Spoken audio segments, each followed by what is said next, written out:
صحیح بخاری حدیث نمبر 64۔ عبداللہ بن عباس رضی اللہ عنہما سے روایت ہے کہ رسول اللہ صلی اللہ علیہ وآلہ وسلم نے ایک شخص کو اپنا ایک خط دے کر بھیجا اور اسے یہ حکم دیا کہ اسے حاکم بحرین کے پاس لے جائے۔ بحرین کے حاکم نے وہ خط کسریٰ یعنی شاہی ایران کے پاس بھیج دیا۔ جس وقت اس نے وہ خط پڑھا تو چاک کر ڈالا۔ راوی کہتے ہیں اور میرا خیال ہے کہ ابن مسیب نے اس کے بعد مجھ سے کہا کہ اس واقعے کو سن کر رسول اللہ صلی اللہ علیہ وآلہ وسلم نے اہل ایران کے لیے بد دعا کی کہ وہ بھی چاک شدہ خط کی طرح ٹکڑے ٹکڑے ہو جائیں۔ Narrated Abdullah bin Abbas, once Allah's apostle gave a letter to a person and ordered him to go and deliver it to the governor of Bahrain. He did so, and the governor of Bahrain sent it to Chosroes, who read that letter and then tore it to pieces. The sub-narrator Ibn Shihab thinks that Ibn al-Musib said that Allah's apostle invoked Allah against them, saying, "May Allah tear them into pieces and disperse them all totally." صحیح بخاری حدیث number 65۔ انس بن مالک رضی اللہ عنہ سے روایت ہے کہ رسول اللہ صلی اللہ علیہ وآلہ وسلم نے کسی بادشاہ کے نام دعوت اسلام دینے کے لیے ایک خط لکھا یا لکھنے کا ارادہ کیا تو آپ صلی اللہ علیہ وآلہ وسلم سے کہا گیا کہ وہ بغیر مہر کے خط نہیں پڑھتے، یعنی بے مہر کے خط کو مستند نہیں سمجھتے۔ تب آپ صلی اللہ علیہ وآلہ وسلم نے چاندی کی انگوٹھی بنوائی جس میں محمد رسول اللہ کندہ تھا۔ گویا میں آج بھی آپ صلی اللہ علیہ وآلہ وسلم کے ہاتھ میں اس کی سفیدی دیکھ رہا ہوں۔ Narrated Anas bin Malik, once the Prophet wrote a letter or had an idea of writing a letter. The Prophet was told that they means the rulers would not read letters unless they were sealed.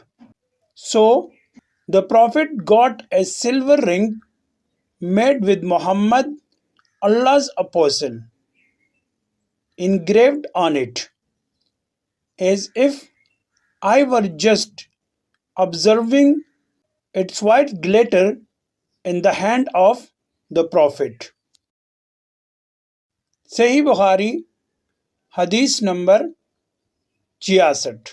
ایک مرتبہ رسول خدا صلی اللہ علیہ وآلہ وسلم مسجد میں تشریف فرماتے اور لوگ آپ صلی اللہ علیہ وآلہ وسلم کے ارد گرد بیٹھے ہوئے تھے کہ 3 آدمی وہاں آئے۔ ان میں سے 2 رسول اللہ صلی اللہ علیہ وآلہ وسلم کے سامنے پہنچ گئے اور ایک واپس چلا گیا۔ راوی کہتے ہیں کہ پھر وہ دونوں رسول اللہ صلی اللہ علیہ وآلہ وسلم کے سامنے کھڑے ہو گئے۔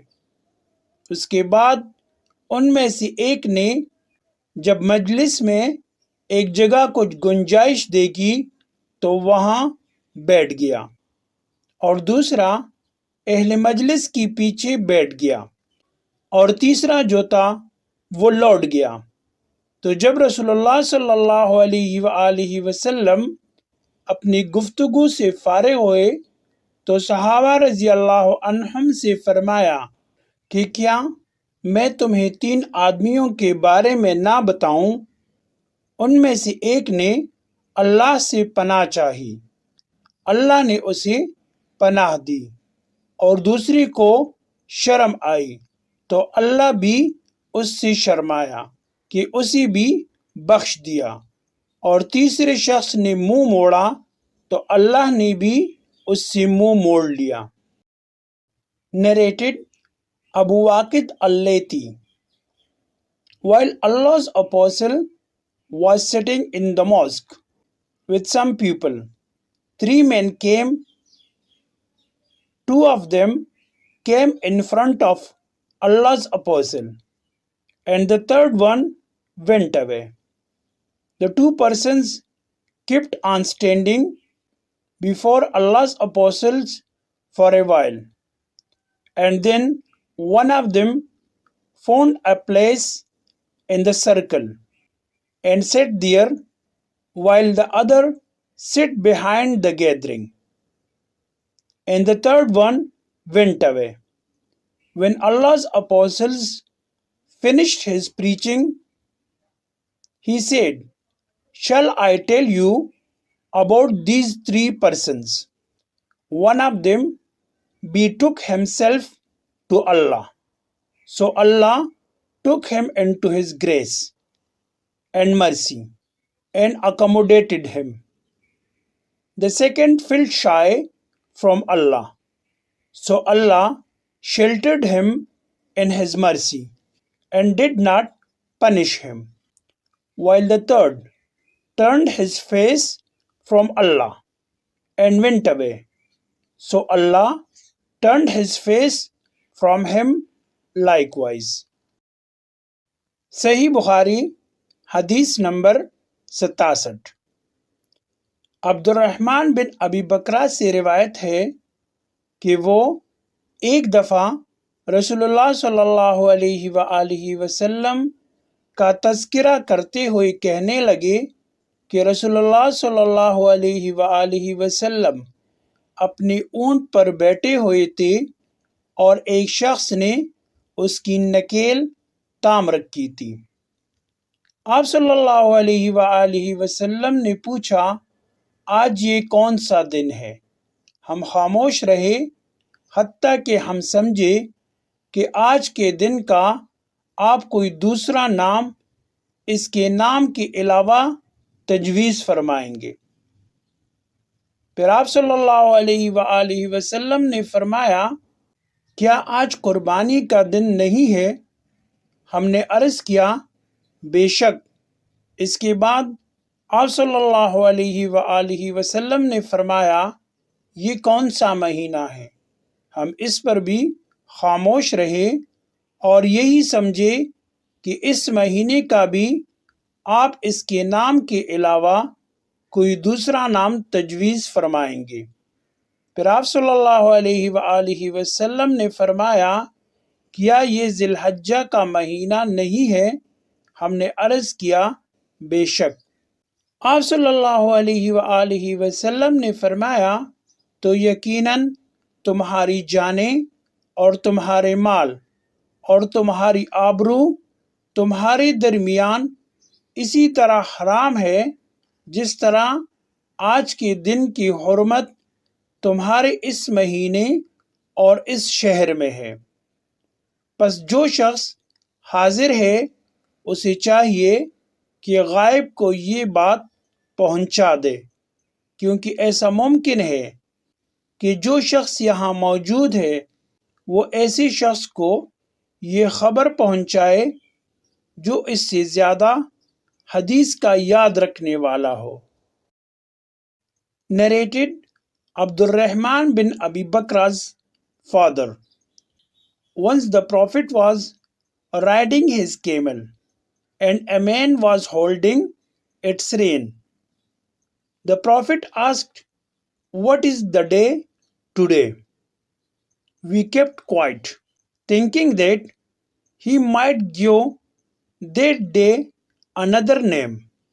He said, "Isn't it the day of Nahar, slaughtering of the animals of sacrifice?" We replied, "Yes." He further asked, "Which month is this?" We again kept quiet, thinking that he might give it another name. Then he said, "Isn't it the month of Zilhajjah?" We replied, "Yes." He said, "Verily, your blood, property, and honor are sacred to one another," means Muslims, like the sanctity of this day of yours, in this month of yours, and in this city of yours.